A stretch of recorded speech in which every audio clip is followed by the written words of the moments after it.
Oi, gente. Eu sou Ivan Ivanovic. Essa é a nossa oficina de fotografia das oficinas culturais da Secultur de Paranaguá. Eu sou fotógrafo, sou instrutor de fotografia e essa é a nossa aula em vídeo, a aula de número 23. Já estamos na última semana no finzinho de novembro, né? Já estamos, aí já vai começar dezembro. E eu fiquei sabendo hoje, semana passada, não lembro, que as nossas aulas estão terminando. Eu achava que nós íamos ter 3 semanas, ainda só temos mais essa semana e a próxima. Então eu vou dar uma acelerada aí, passar algumas coisas que eu ainda acho importante para vocês, tá? E vou ver aí o que nós vamos fazer nas próximas 3 aulas e nas nossas 2 monitorias, desculpe, que ainda temos pela frente. Na aula de hoje, eu vou apresentar para vocês uma série de vídeos chamado Caçadores da Alma, né? Que é uma série de vídeos da TV Brasil, que é a TV estatal brasileira, né, do governo federal. Uma série de vídeos que fala sobre fotógrafos, tá? O primeiro vídeo eu achei interessante, eu vou passar boa parte dele, que fala sobre fotógrafos de natureza, né?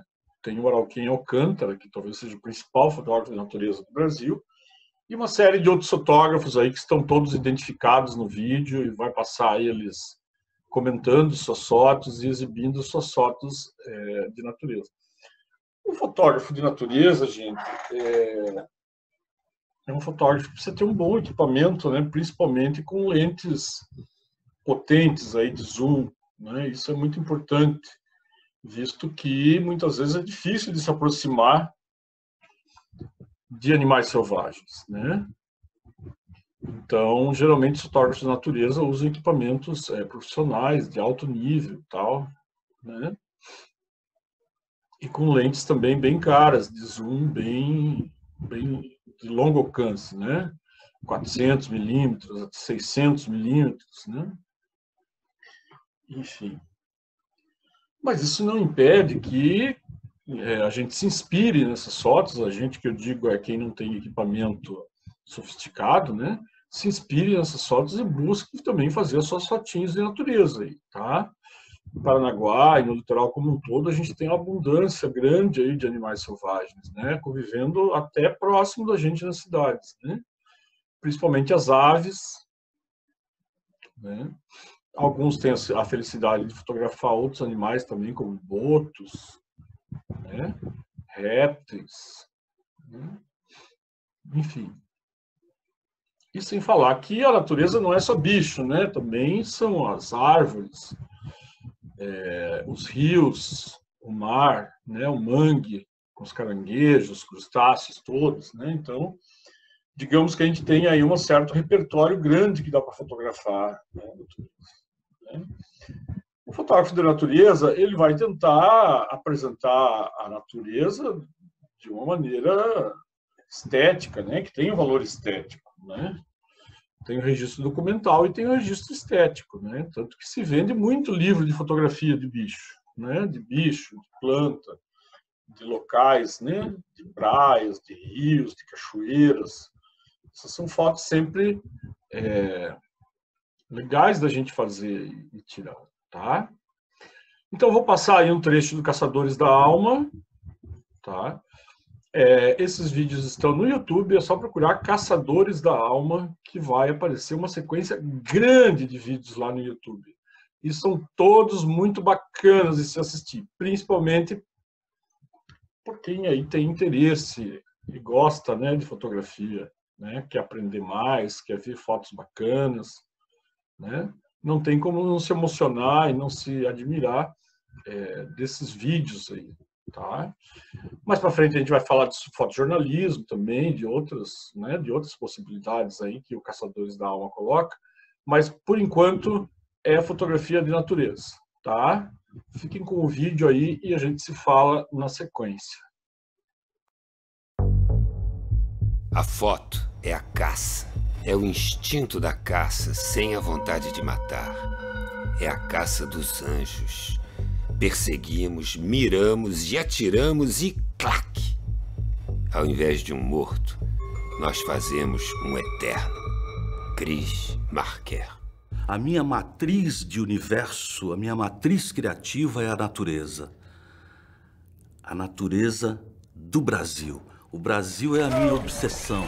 Eu interpreto esse país já há 40 e tantos anos e para mim é como se tivesse começado ontem. Subir montanhas, atravessar grutas. Pela Amazônia acho que eu já fui pelo menos mais de 100 vezes. Já andei mais de 500 mil quilômetros de barco, a pé, de avião.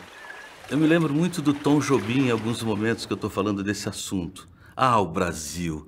O Brasil é para profissionais. Me dá uma certa angústia de pensar que a natureza deixou de ser ameaçadora, né? A natureza está totalmente domesticada. Enquanto que eu gosto mais dessa natureza que existia quando eu era criança, que a gente tinha medo, né? Ia no mato, tinha medo da onça. Hoje em dia a gente tem pena da onça, é uma coisa muito esquisita. Eu fiquei quase 3 anos para fazer a foto da lua na torre da Igreja da Penha. Porque eu passo ali 3 vezes por semana. Uma coisa que eu sinto que eu tenho na cidade do Rio, eu tenho um afeto e uma intimidade tão grande que me permite eu estar sempre estudando essa cidade. Então eu via que a lua descia ali e cheguei aí 4 vezes, no meio da linha vermelha, que você para ali. A Igreja da Penha é muito no horizonte, então a poluição da cidade raramente permitia da lua, ela sumia. Que haverá com a lua, que sempre que a gente a olha, é com o súbito espanto da primeira vez. Mário Quintana. Quando me perguntam, você é fotógrafo? O que é ser fotógrafo? É aquilo que eu te disse, isso é minha vida. O meu trabalho como fotógrafo e minha vida pessoal caminha lado a lado. Então tudo que eu opto na fotografia, o que me leva de A para B, de B para C, do Haiti para a África, são coisas interligadas, são emoções, são questões pessoais. Olha, tem uma frase da Diane Arbus, que é uma fotógrafa norte-americana, que fala assim, ó, uma foto é um segredo de um segredo. Quanto mais ela revela, menos você sabe. A fotografia ela tem que ter 3 aspectos. Ela deve ser uma fotografia enigmática, de ela evitar de ser uma foto óbvia, que seja uma foto romântica, que a foto traga junto com isso um certo mistério.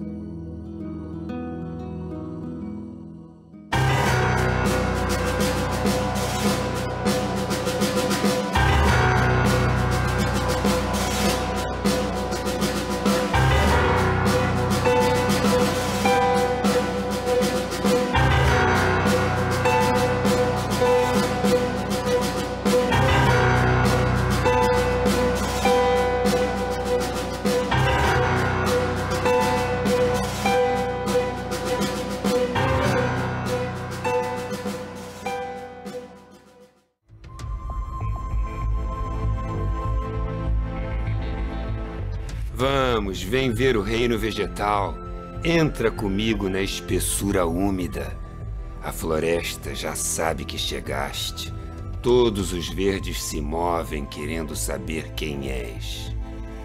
Tiago de Mello. Fotógrafo de natureza tem que sair de madrugada. Ele tem que ver a luz nascendo. Sentado, andando, camuflado dentro de uma barraca. Todo fotógrafo de natureza tem um aspecto ridículo, porque ele vira um misto de Rambo com caçador, de safari, é uma coisa feia pra caramba. Mas é necessário que ele se esconda, ele tem que ficar invisível. O encontro com um animal selvagem, olho no olho, a menos de 5 metros, é uma experimentação mística. Esse exercício do Zen, a espontaneidade na disciplina, a disciplina na espontaneidade, quase nenhum propósito a alcançar, absolutamente íntegro, quieto, nenhuma pressa. Essa talvez seja a fotografia cada dia mais difícil de fazer, sem pressa.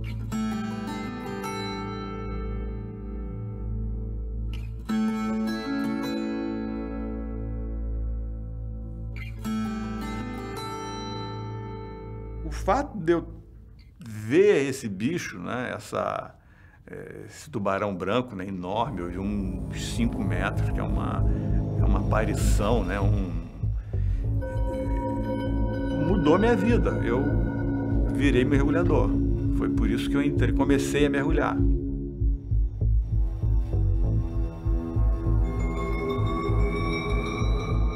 A última vez que eu tive uma troca de olhar muito forte, eu quase fui comido por um leão, que ele estava cruzando com a leoa e sem brincadeira.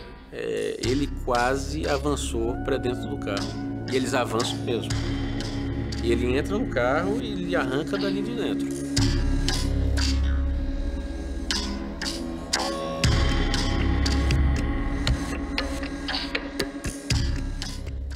Aí essa história é mais engraçada ainda, porque eu tenho fotos de 2 leões, não sei se é um programa para menores ou para não menores, mas transando, né? 2 zebras você não consegue distinguir. Macaco todo mundo sabe, mas leão?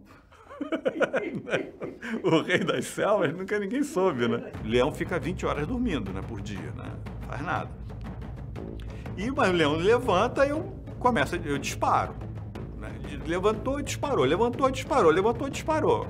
Eu tirei o filme antes de terminar, como um bom procedimento de um fotojornalista, tirei o filme, botei um outro 0. Pum, fechei. No que fechei, um leão se levantou na hora. Se levantou, eu comecei a fotografar. Ele caminhou um pouquinho e fez um sarro na juba do outro. Aí eu fotografei. Aí saiu um pouquinho mais ali e tombou. Tô fotografando. Aí o outro se levanta, dá 3 passos. Eu tomei um susto, né? As fotos são uma delícia. Aí, super interessante, deu. De capa. Não, fez o Juba com Juba, não fez a foto séria, ele botou lá dentro. Foi a revista que mais vendeu da Super Interessante. Foi o recorde de venda da revista. E foi o recorde de cancelamentos de assinatura. Os pais mandaram cartas iradas para a redação, que aquilo era uma revista de família. Entendeu? Como é que eles faziam uma matéria dessa? Essa é uma foto que foi feita com uma câmera transformada para captar o infravermelho. Foi feita num tripé com um tempo razoavelmente longo. Então ela não dá um colorido que tenha relação com o colorido original visto na cena, né? E ela dá uma relação de tonalidades diferente também. Ou seja, ela transporta um pouco para essa questão mais inconsciente, essa questão mais do sonho. E, eventualmente, se ela tiver sucesso, de um certo maravilhamento.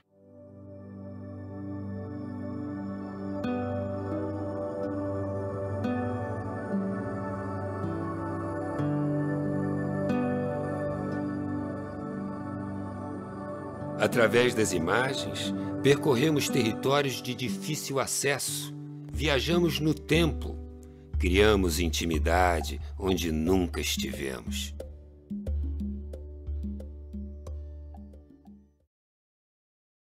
Qual é a função do fotógrafo? Reconstruir o mundo.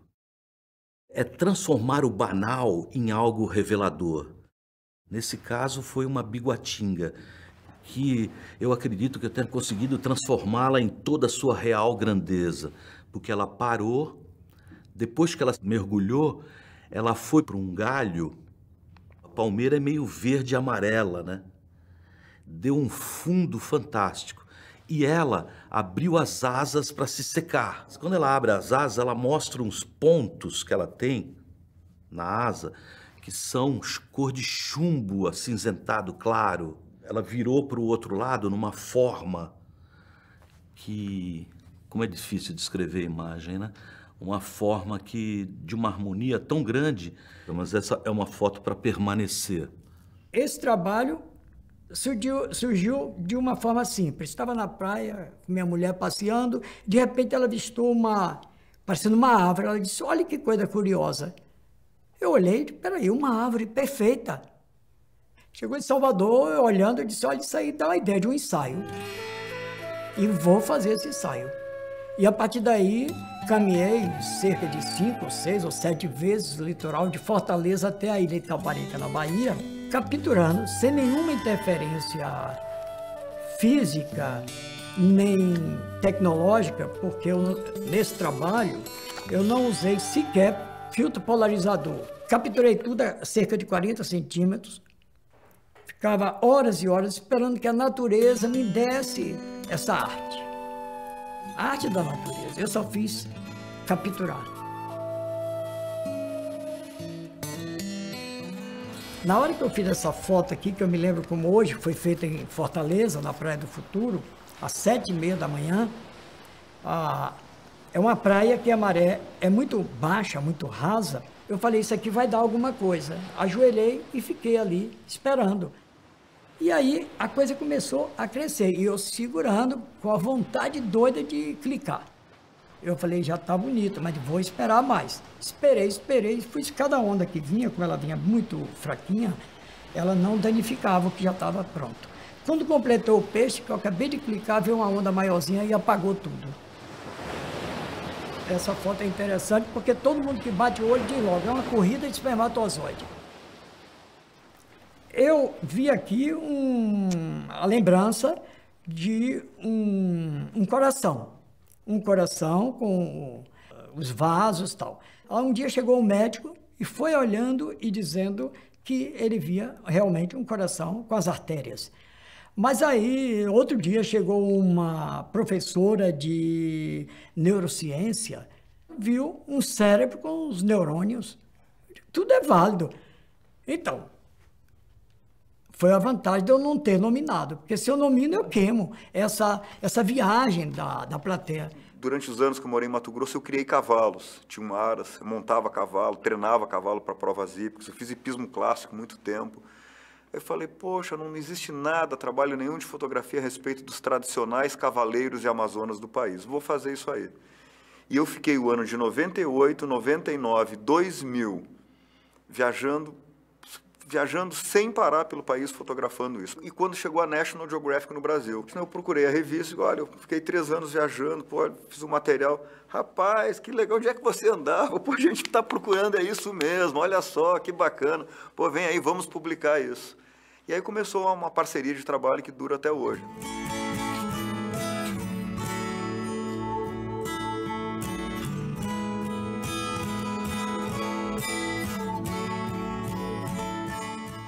Eu procuro fazer uma fotografia documental assim, com liberdades poéticas. Uma fotografia que ela tem pouco ou nenhum compromisso com a objetividade. Eu gosto de trabalhar com aspectos subjetivos. Só fazer fotografias boas não é suficiente, né? Se você voltar com fotos maravilhosas, isso aqui serve para quê? Então você tem uma questão, você tem um tema para tratar, você precisa de uma narrativa, né? Começo, meio e fim, como é que você constrói um roteiro para essa história, quem são os personagens, como que você aborda esses personagens, isso é uma coisa que o cinema trabalha isso de uma maneira muito elaborada, né? Gosto muito de fotografar no Brasil. O Brasil é um país lindo, é um país...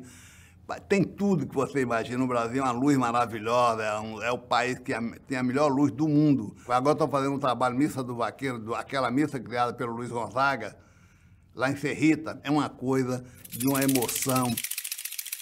É uma semana de festividade.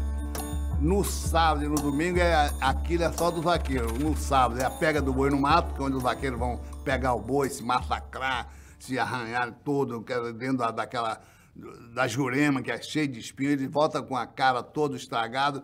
E eu sugeri o vaqueiro usar um óculos daquele que usa aqui na fábrica. Ele disse, o senhor é doido, você está pensando que eu sou... Isso aqui, nós não vai usar óculos, isso aqui é coisa de... Tá doido? Eu sou macho. Tá pensando que vaqueiro vai usar essa coisa lá da cidade, da sua cidade grande do Rio de Janeiro? Não, meu amigo, não é porque protege os olhos e tal, nada disso. Tem que pegar o boi, é na raça. Ele, tá bom, me desculpe. Impressionante a relação do homem-animal, o cara dormindo debaixo do cavalo ali. Impressionante, eu fiquei emocionado com aquela cena, é incrível.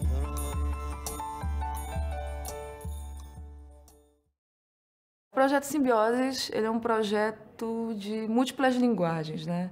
Ele vai da fotografia ao vídeo, à intervenção urbana, ao videomapping. Ele se propõe a pensar um pouco sobre a nossa relação com a natureza, de como a natureza pode nos observar, né? De como a vida ali existe, e a minha proposta, na verdade, é tornar isso mais explícito. Criar uma outra via de olhar da gente para a natureza, ou o inverso, né?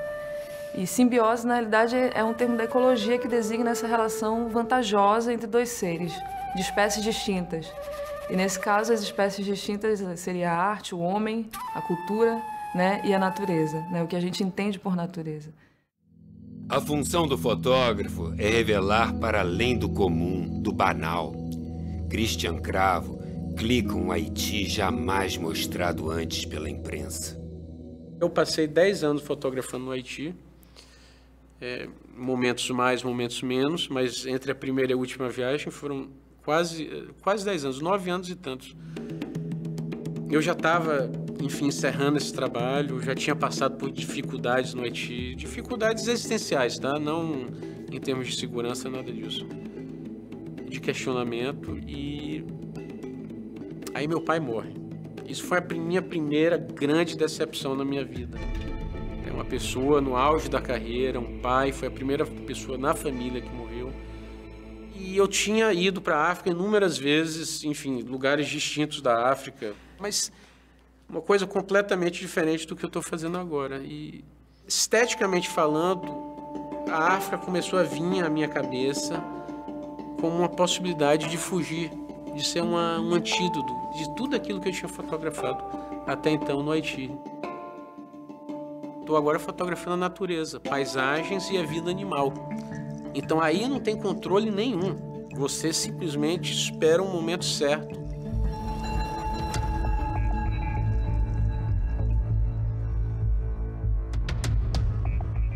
A arte é a contemplação. É o prazer do espírito que penetra a natureza e descobre que a natureza também tem alma. Auguste Rodin. Eu comecei a mergulhar e comecei a fotografar e fiz 2 livros de fotografias subaquáticas. E o meu maior público, o meu maior consumidor voraz são os netos dos meus amigos e os filhos dos meus amigos. As crianças piram com as fotos subaquáticas, levam para a escola, ficam ali, ficam sabendo daquele ambiente que para eles, né, para qualquer um, né, mas para eles tocam muito. E eu acho que a minha fotografia, eu sempre procurei que ela tivesse essa ação nas pessoas.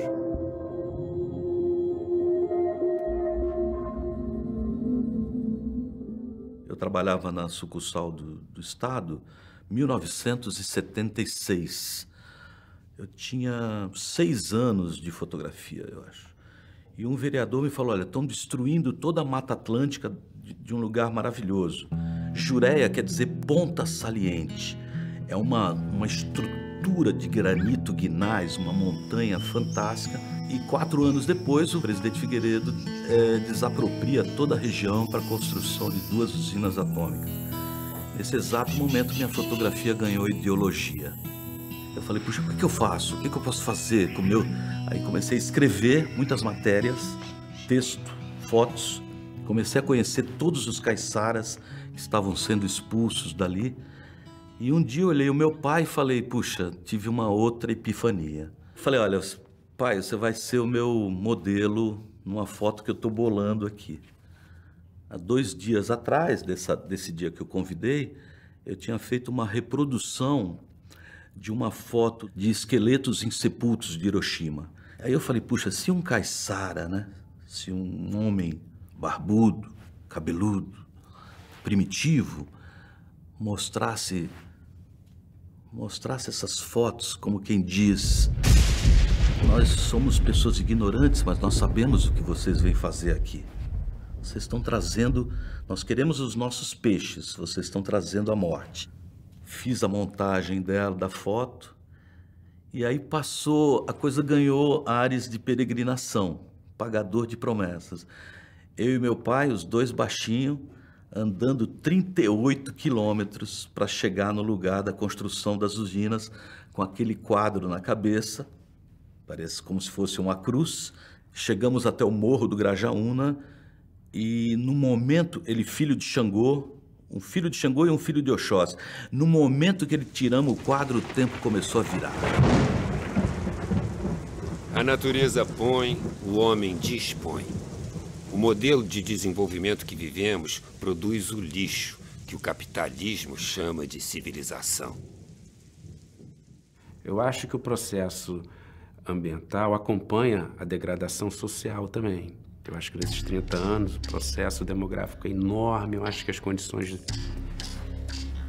de um modo geral, né, por mais que se faça, o processo destrutivo é tão grande que está sempre devendo, sabe? A impressão que me dá na questão ambiental é isso. Por mais que se faça, é sempre menor do que deveria. Então, essa questão é gravíssima, né? Me despertei para isso foi em 2000, quando teve aquele derramamento na Baía de Guanabara. Foi um derramamento tão grande, mas tão grande, que o camarão e o peixe acabaram, não tinha mais, não tinha. E é uma população que a gente conhece a Baía de Guanabara até a ponte. A gente conhece Rio e Niterói e não sabe que tem mais 7 municípios, que existem 6 milhões de pessoas que vivem nesse entorno, que vivem dessa baía. E eu fui fazer uma matéria 3 meses depois. Cobri aquela cagada. 3 meses depois eu fui fazer uma matéria no fundo da baía, foi quando a mulher raspou a areia e o óleo brotou. Eles tinham jogado um produto e com isso já não tinha mais o camarão, já não tinha mais o caranguejo, mais o siri. E a Baía de Guanabara tem esse fenômeno, quer dizer, de longe ela é linda, de perto ela é triste.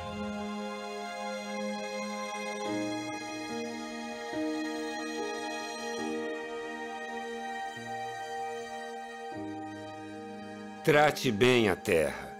Ela não foi doada a você por seus pais. Ela foi emprestada a você por seus filhos. Provérbio africano.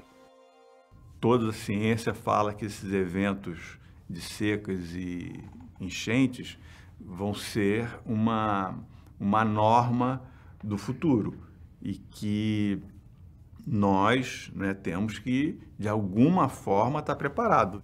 Peguei um avião e fui fotografar essa condição extraordinária dessa maior seca, esse evento extremo, essa ideia sua inicial, né, de contar toda a história numa imagem.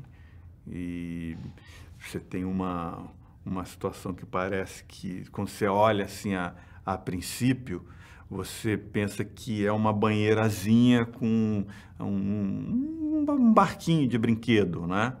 Porque é meio inusitado, né? Que você vê uma terra seca, uma coisinha e um barquinho. Aí quando você vai ver, você tem um ser humano.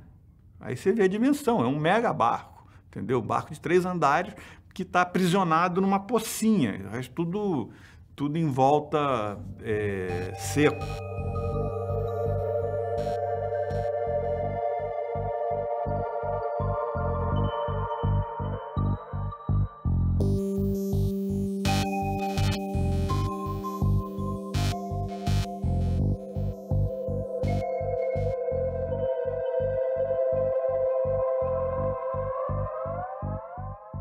O Mário Moscatelli é um exemplo dessas pessoas que correm atrás, né? Ele é um biólogo que há 15 anos atrás foi dar aula na Lagoa e fez um processo de revitalização do manguezal todo ali.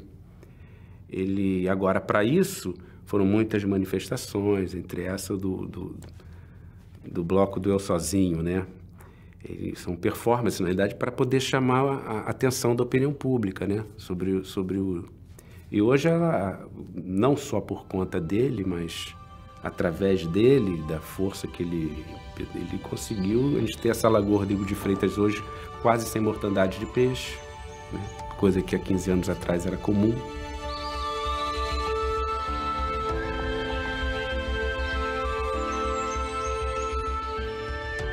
A fotografia pode ser uma arma de transformação. Hoje é considerada a primeira vitória ecológica no Brasil. A região da Juré hoje é uma estação ecológica e uma área de proteção ambiental de 120 mil hectares. A fotografia nos permite mais do que registrar o mundo em que vivemos. Ela nos possibilita expressar o mundo em que queremos viver.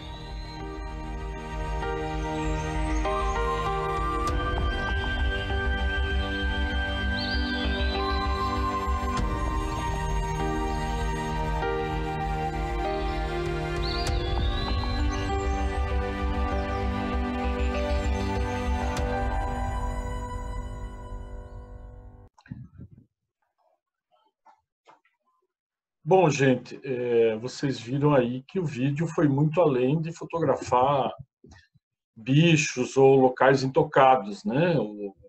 Meio ambiente intocado. Ele tem uma relação também com a cidade, né? Com o ser humano.